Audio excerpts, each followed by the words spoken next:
We're talking about 2025 shoes, and we're talking about the Merrell Adapt. Welcome back to the channel. I am Cody with the Shoe In With Cody, and today we got ourselves a good one. We're talking about a shoe that's not dropping this year, but in 2025, but I got a first look at it, and I'm one of the lucky people that already have it on their feet that's not a pro. We're talking about the Merrell Adapt. This is a new shoe, has not hit the market yet, and I've been racking the miles in. In this review, I'm going to talk about my first impressions, some tech specs, and really what this shoe is all about. Before I dive into this though, I do need to point out one thing. This shoe was provided to me by Merrell, but they have no idea what I'm going to say in this review, or any of my content, quite honest with you. And now before I dive into this goodness, I do have a favor to ask. Hit the like button, smash the subscribe button. You know you want to. Costs you absolutely nothing, but it definitely helps the channel. Now let's sit back, relax, and let's jump to the year 2025 and talk about the Adapt. To kick this video off, I am going to talk about the tech specs. Now, I want to caveat this. This shoe is a 2025, so it's not released yet. It's releasing, I think, springtime of 2025. So some of the things I say potentially could change. I've learned that in the past, so I do want to put a caveat. But this shoe is as max cushion as they get, and Merrell is definitely stepping it up. Merrell, a lot of people think, oh, that's a hiking brand. No, it's not. And there's definitely a lot to like about this shoe. This is a 6mm drop shoe. For my tech specs, it says it's 36 in the heel and 30 in the forefront. I've also heard it's about 43. But again, for my tech specs that I've received, it's 36 in the heel. It's an interesting foam because it's kind of feels like a combination of two. You're looking at the Float Pro foam, which is really nice. It's really comfortable. Let me see that.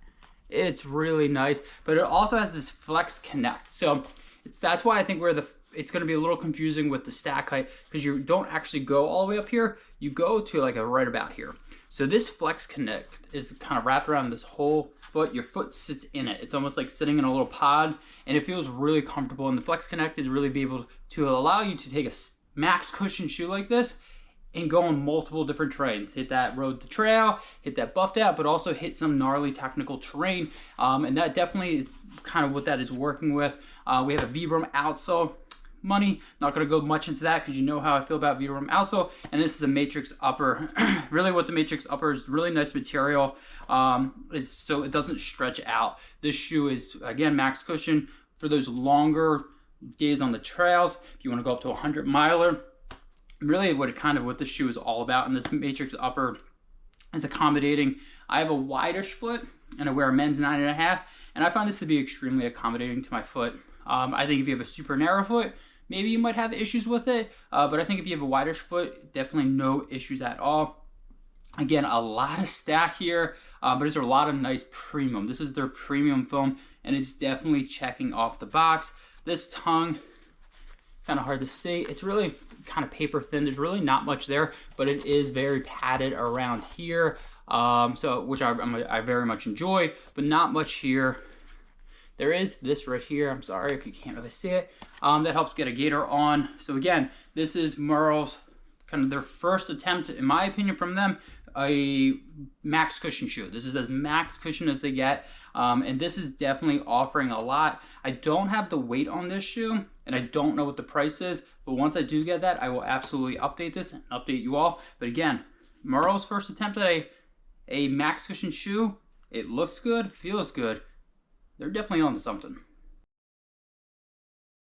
While I know you love some tech specs, I know you clicked this video to see what the Adapt is all about. Again, this is not a 2024 shoe. I'm super lucky. I know I'm very lucky. And this shoe, I'm really digging this shoe. I'm not even going to draw this out. I'm a max cushion. I love max cushion. Give me all the cush. And when I get max cush, but also can handle some gnarly terrain, it's money in the bank.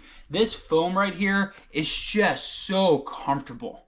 It really is. It's a lot of stack, and I think it's found that perfect balance between comfortable and squishy, but also firm enough to handle trails. Let me say that again. It's comfortable and squishy, but firm enough to handle trails.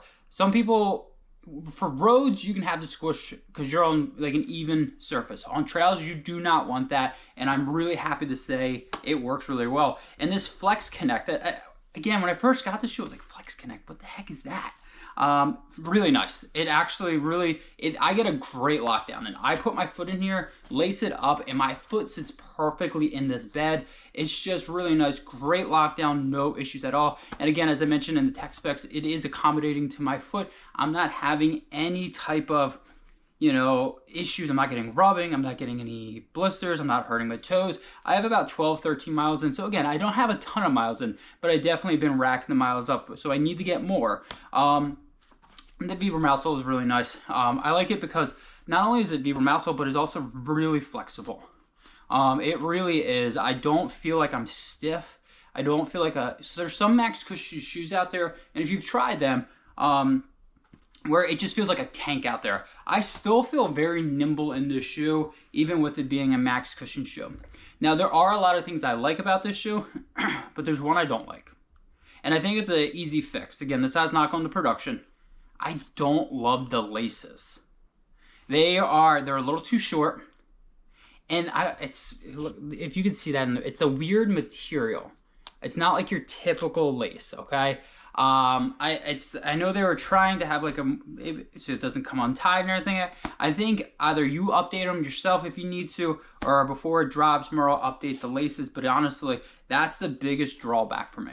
One thing I do want to point out, I've been doing a lot of road to trails and more buffed out, but I do plan on taking this to some gnarly terrain. I've taken it on some gnarly trails, but not like a long run, which is long, gnarly trails. It's been like sections. I do plan on taking this out on some trails that I will be East Coast, Beast Coast, you know what I'm talking about, just ripping it and seeing what the shoe is all about. I do need to get more miles in. So again, this is my first impressions, but you definitely do not want to miss this full review because I'm telling you, it is going to be a good one. And I think this is a max cushion shoe for the trails that should be in almost everybody's kind of vision, because Merrell is definitely stepping it up, and they're no longer a hiking brand.